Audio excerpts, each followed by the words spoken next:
With the 2024 NBA season coming to a close, it's time to rank the game's best players. The question I'm answering is, if I'm trying to contend for a championship, who's going to offer the most value at that level? That means I'm looking at every little thing a player does on the court. You of course have the standout traits. On offense, most notably, you've got shot creation, passing, outside shooting, but there's also the little things that can swing a game, such as the way you position yourself and move away from the ball, how quick of a decision maker you are off the catch, how you influence your team's spacing or allow for more schematic flexibility. It's all being considered. And the same goes for defense. It's easy to look for things like ball pressure, rim protection, switchability, but things like activity, awareness, and communication can be just as, if not more important sometimes, and these can't really be quantified by traditional stats. That's why most of my player rankings are based on film. It's impossible to come to an accurate evaluation without the help from some numbers, and I'll talk a bit about the ones I like to use in a few moments, but for the most part, I feel most confident in what I've actually seen after years worth of film breakdowns. If you're familiar with my content, you know I'm big on looking at a team strategy and how each player fits within that ecosystem on both ends of the floor as a result of their strengths, weaknesses, and maybe most importantly, their tendencies. However, situation can both positively and negatively influence how a player looks, not just on the stat sheet, but on tape. If a guy excels as a finisher around the rim, yet doesn't have any teammates to hit him around the basket, the skill isn't going to look as valuable. In the same line of thinking, if a guy's an elite kickout passer yet doesn't have great shooters around him, he probably won't be creating as much offense as he could in a more favorable environment. What about the inverse though? A player who struggles as a shooter may be surrounded by 4 high-level spacers, which negates their own negative effects. Or if they're a weak defender next to 4 switchable wings, they're a lot easier to hide.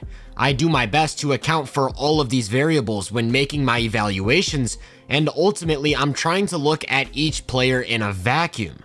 This is an idea I adopted from thinking basketball. Instead of looking at how valuable a player is in their current system, I'm attempting to estimate how valuable they'd be on a random team next to different teammates, with a different coach, maybe playing different positions, and for this reason, versatility is really important to me, as is the ability to fit with all types of different players. Because the primary question I'm trying to answer is focused on championship level play, I'm a lot more focused on the playoffs than the regular season.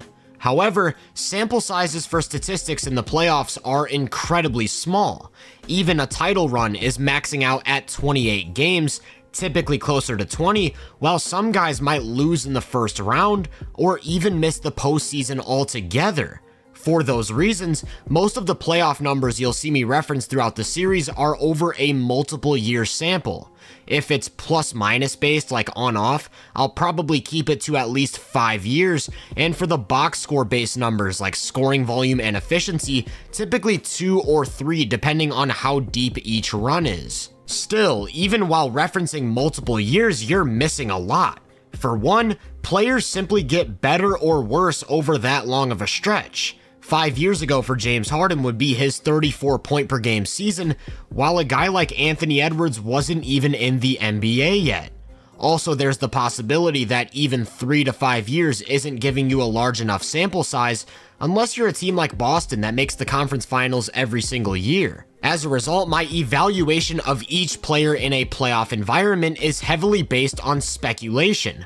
We can go off of what's historically translated to that next level. Things like standout athletic traits, difficult shot making, versatile passing, and really it comes back to the film-based approach I talked about earlier. Looking at strengths, weaknesses, and tendencies, thinking about how teams might scout or scheme for each player on both ends of the floor, and how they could potentially counter. With that said, if I were to rank 25 players and go into every little detail like this, each episode would be pushing the length of Oppenheimer, so instead I'll give a brief, summarized profile to at least explain each ranking, and if there are any further questions, I'd be more than happy to answer them in the comments. Probably the biggest difference in how I rank players from the general consensus is that I really don't care at all about accolades. Team performance is important, but instead of looking at wins and losses, championships, I'm more focused on how each individual influences that team performance. As for anything the media votes on, from all defense to clutch player of the year, I really couldn't care less, and I'd rather just form my own opinions regarding those aspects of the game. I know the biggest question will be how I incorporated health into my list. They say the best ability is availability, and while I partially agree, for the spirit of these player rankings, I didn't think the most accurate depiction of my opinions would include things like games missed. As a result, each player will be ranked as if they were fully healthy heading into the playoffs. However, I will still somewhat be accounting for durability as it pertains to their sustainable level of play.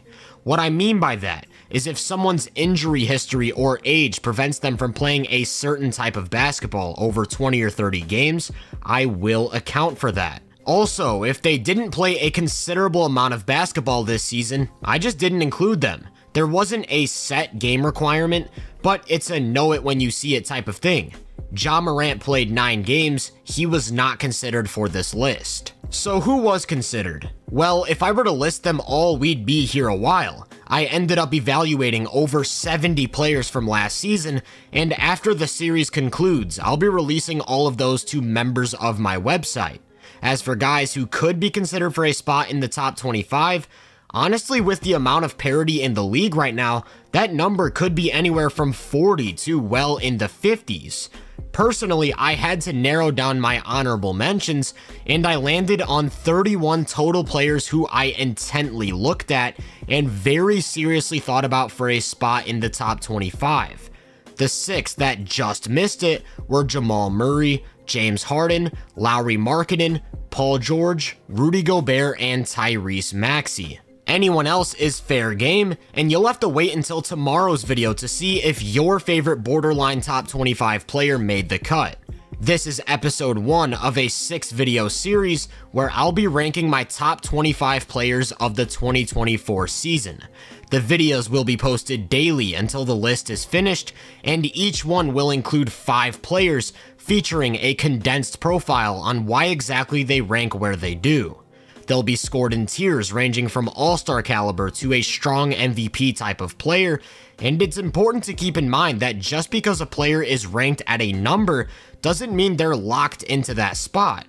Ranges are pretty flexible. I don't think there's much disparity between the 19th and 25th best player or the 12th and 17th, so if you're flipping guys around, I probably wouldn't disagree much. You should also remember that your list probably won't look anything like mine, and that's okay. If we all had a hive mind and agreed on everything, talking about sports would be pointless and boring. All I ask is that you at least listen to the reasoning for each spot and how it falls under my criteria, then keep the discussion civil, because I'd love to go back and forth with some of you in the comments. And now that we're all on the same page, make sure to tune into tomorrow's video for the first 5 players. If you enjoyed this video or are looking forward to the series, make sure to drop a like, subscribe, and turn my post notifications on to be first on more content.